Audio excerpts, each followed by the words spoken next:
Hello student, welcome in मौलिक mathematics class और ninth class.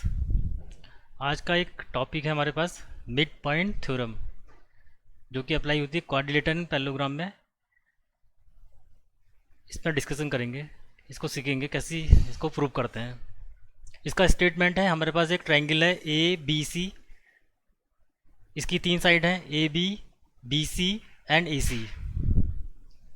यहाँ पे हमारे पास ए बी जो साइड है उसका मिड पॉइंट है डी, और ए सी जो साइड है उसका मिड पॉइंट है ई, जैसे कि आपको फिगर में दिख रहा होगा।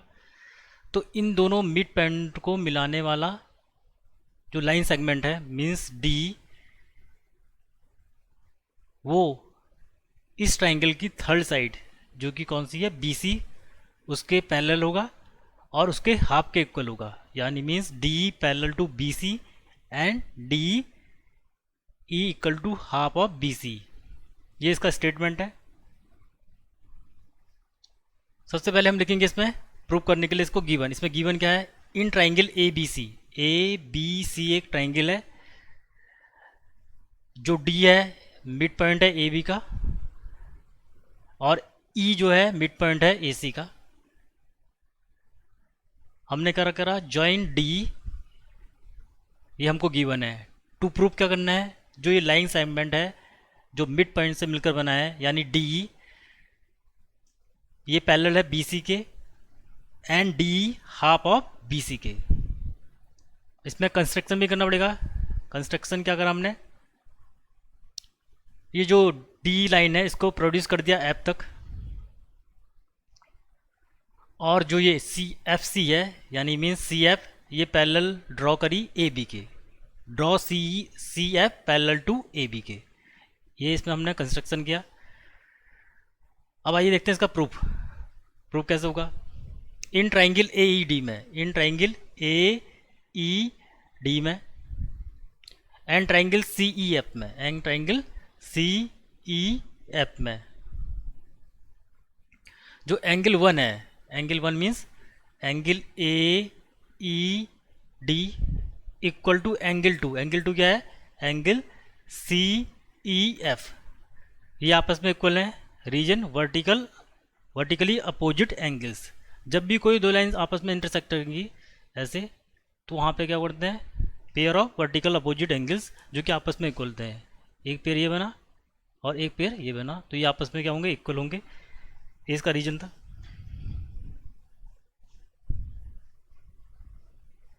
ऐसे ही angle three equal to angle four. Angle three means angle D A C equal to angle four means angle A C F.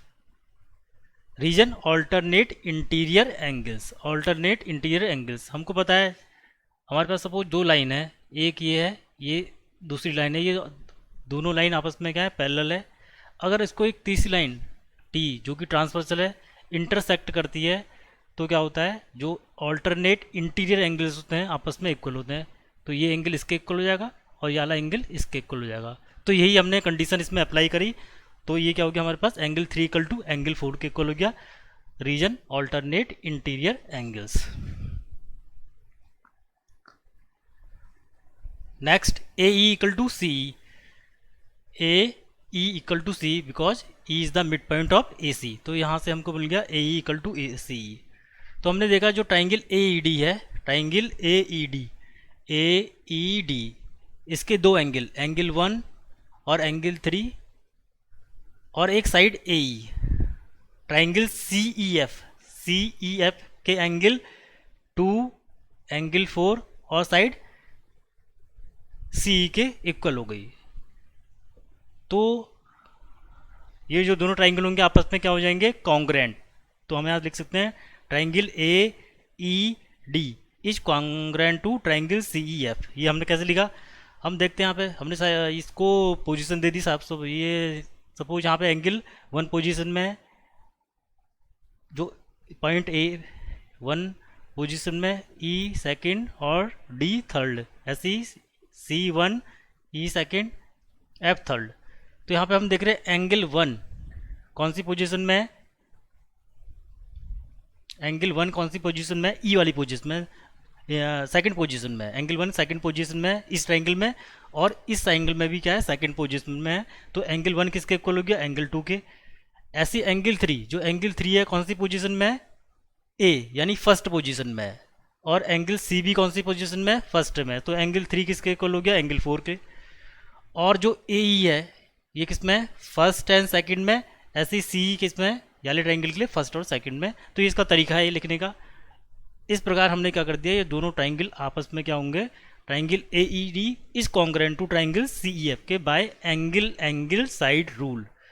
हमको पता है जैसे कोई भी अगर दो ट्रायंगल को आपस में कॉन्ग्रुएंट प्रूव करना है तो कुछ हमारे पास रूल्स होते हैं, क्राइटेरिया होते हैं, angle side, R H S, triple S, side और साइड एंगल साइड। तो उसमें से एक क्राइटेरिया हमने इसमें रूल लिख दिया, एंगल साइड। इसके द्वारा ये क्या हो गया, आप ये दोनों ट्रायंगल आपस में कॉन्ग्रुएंट प्रूफ हो गए हैं। तो इसके द्वारा ये अगर ये दोनों ट्रायंगल आपस में क्या कॉन्ग्रुएंट हो गए तो इनके कॉरस्पॉन्डिंग पार्ट भी क्या हो जाएंगे, आपस में इक्वल हो जाएंगे।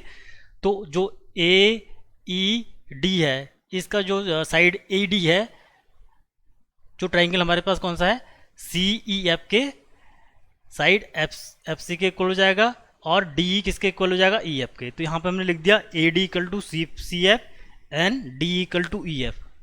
Reason corresponding part of congruent triangle, ये इसका रीजन था। ये क्वेश्चन हमारे पास फर्स्ट आ गया। यहाँ से आगे बढ़ते हैं, देखते हैं अब। Now A D equal to B D, A D क्या है, बी डी के इक्वल है।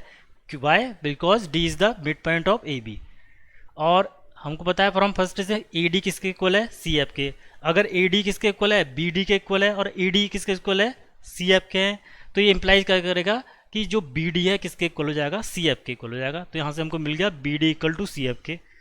अब क्या है, बी डी इक्वल टू क्या है, सी एफ है, और B D parallel to C F भी है। बी डी किसके इक्वल है, बी डी सी एफ के इक्वल है, और B D parallel to C, B D जो क्या है किसके पैरेलल है, सी एफ के। क्योंकि हमको पता है जो हमको गिवन का हमको पता है जो डी एफ, जो सी एफ है, इसका रीजन क्या है, सी एफ। पूरा सी एफ जो है, सी एफ बी डी के क्या था, सी एफ किसके पैरेलल था, पूरा ए बी के। सी एफ किसके, जो ये सी एफ है, हमने ये कंस्ट्रक्शन किया था, सी एफ ए बी के पैरेलल था। तो जो बी डी है किसका पार्ट है, इस पूरी लाइन का पार्ट तो है, तो इसलिए क्या होगा, ये भी इसके पैरेलल होगा। तो ये इसलिए हमने लिखा B D parallel to C F. अब क्या हो गया, जो ये क्वाड्रिलेटर है यहाँ पर हमारे पास बी सी एफ डी, एक क्वाड्रिलेटर है, इसका एक साइड इक्वल हो गई और आपस में पैरेलल हो गई, one pair of side equal side and parallel. तो ये क्वाड्रिलेटर किस में चेंज हो जाएगा, एक पैरेललोग्राम में चेंज हो जाएगा। तो हमने यहाँ से लिख दिया रीजन, ये बी सी एफ डी क्या हो गया, एक therefore B C F D is a parallelogram. तो ये पैरेललोग्राम प्रूव हो गया। अगर ये बी सी एफ डी एक पैरेललोग्राम है तो इसमें क्या होगा, जो डी एफ है, जो डी एफ है ये किसके इक्वल होगा, बी सी के। डी एफ पैरेलल किसके, बी सी के, and D F equal to B C. क्योंकि जो पैरेललोग्राम होता है उसकी अपोजिट साइड क्या होती है, आपस में पैरेलल होती है और इक्वल होती है। तो यहाँ से हमने क्या लिख दिया, जो डी एफ है parallel to B C and D F equal to B C के। अब ये क्या इंप्लाइज करेगा, ये तो हमको पता ही है, D parallel to B C and, और डी एफ है, आप यहाँ देख रहे हैं जो डी एफ है, इसको क्या लिख सकते हैं हम, डी ई प्लस ई एफ के इक्वल।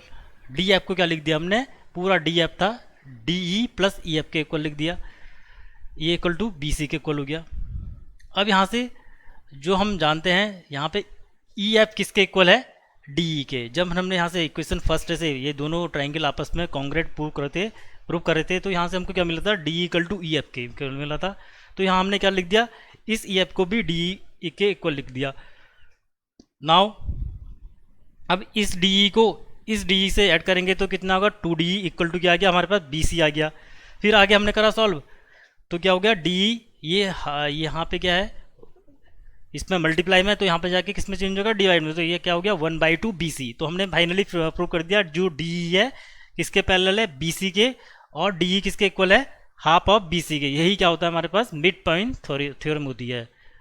अगर कोई ट्राइंगल, जैसे यहाँ पे क्या था हमारे पास, एक ट्राइंगल ए बी सी था, इसकी दो साइड्स हैं, तीन साइड है A B, B C and A सी।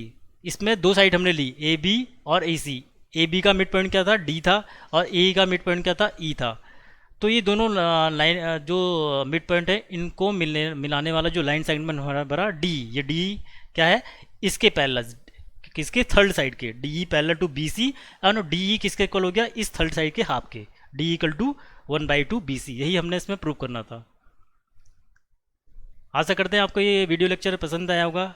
अगर पसंद आया है तो प्लीज़ लाइक कीजिए इसे और सब्सक्राइब कीजिए। Thank you very much.